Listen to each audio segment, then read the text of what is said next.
Christmas dinner was supposed to be a time for family, but my wife had other plans. Right in the middle of our holiday meal, she slid a DNA test across the table and smirked.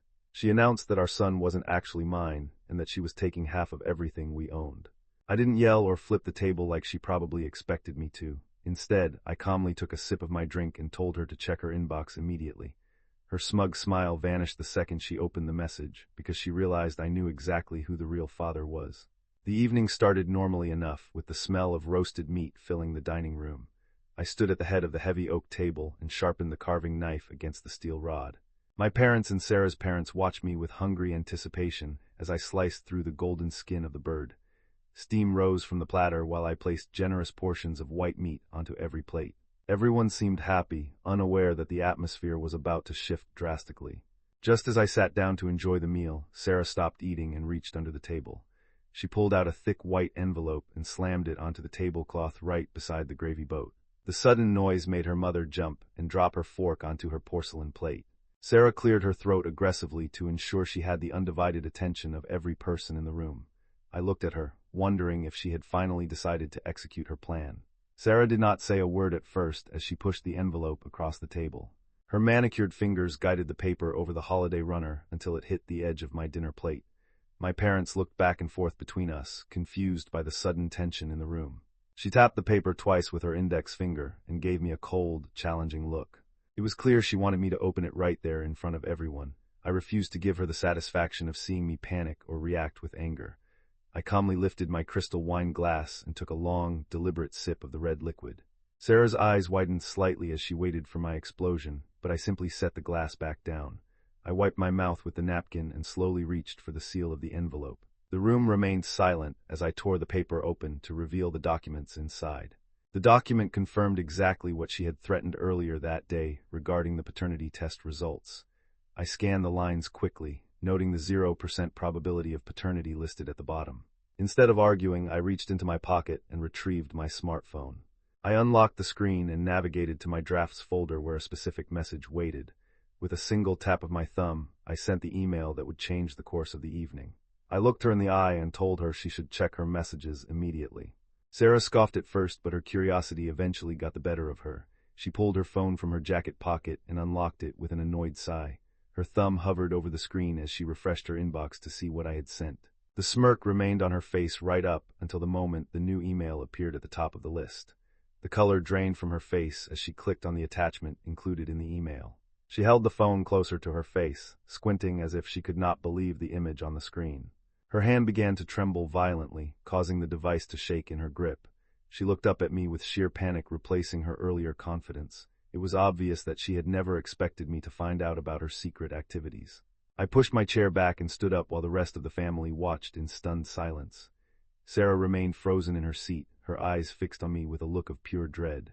I walked calmly over to the antique sideboard against the far wall.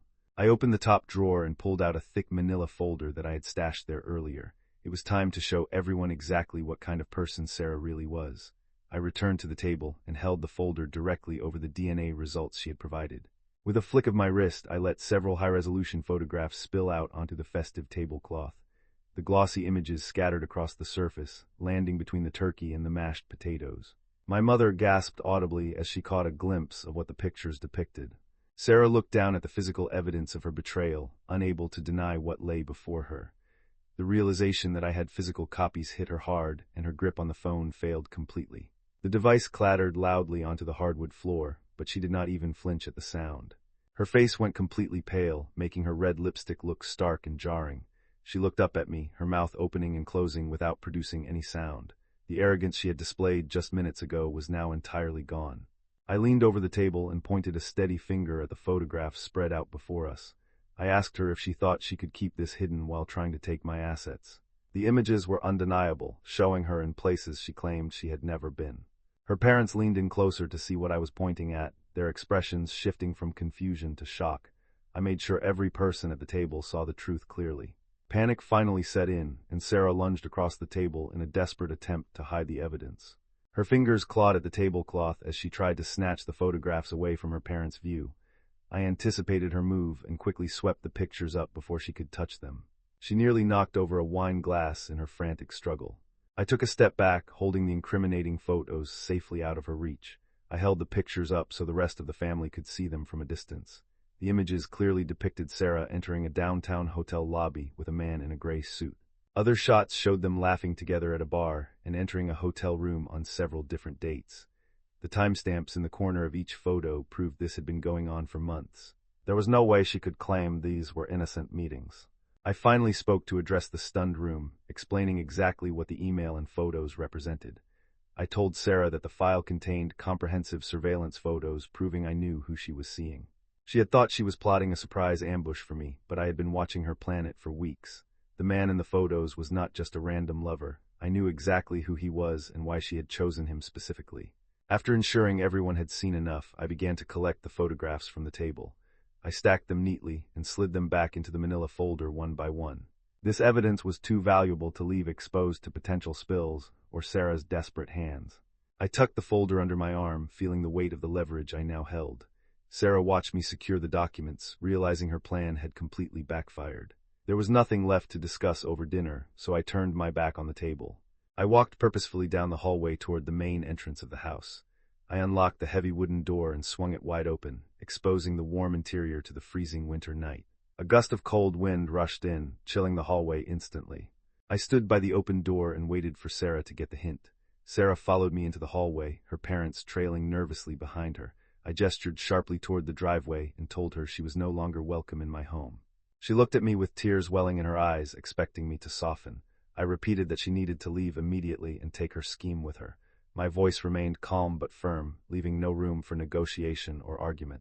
She realized I was serious and snatched her heavy winter coat from the rack by the door. As she shoved her arms into the sleeves, she turned to look at me one last time. She opened her mouth to offer an excuse or perhaps a plea for forgiveness. Her lips trembled as she struggled to find the right words to save herself. I stood there like a statue, refusing to give her any encouragement. Whatever she intended to say didn't matter to me anymore. I cut her off before she could speak by pointing directly at her sedan parked in the driveway. The gesture was dismissive and final, signaling that our conversation was over. She looked from my finger to her car, realizing she had no other options left. Her parents watched from the dining room doorway, too ashamed to intervene on her behalf. Sarah lowered her head in defeat and stepped out into the biting cold of the winter night. The moment her boots hit the porch, I grabbed the door handle. I slammed the heavy door shut with a satisfying thud that echoed through the house.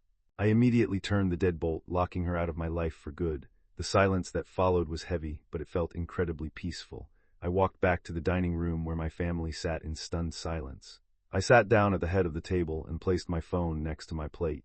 Without saying a word to my parents, I dialed a specific number and put it on speakerphone.